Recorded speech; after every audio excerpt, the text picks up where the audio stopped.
Hey everyone! Today, we're diving into the Convex Hull Tool in MAPOG, a super handy feature that helps you create the smallest enclosing boundary around a set of points.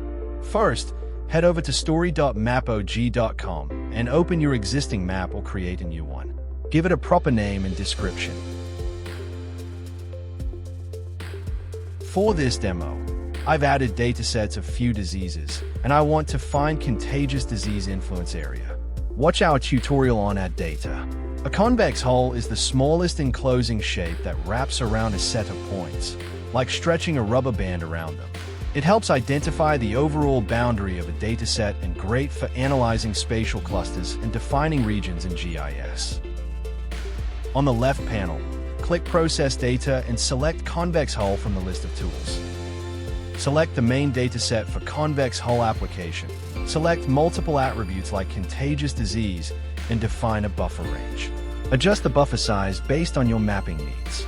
Click Submit, and MAPOG will instantly generate Convex Hull for your layer that will indicate the coverage area of each contagious disease.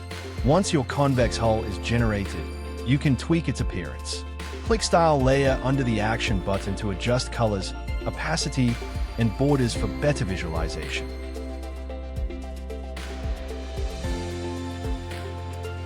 And there you have it, a neatly enclosed boundary around your data points.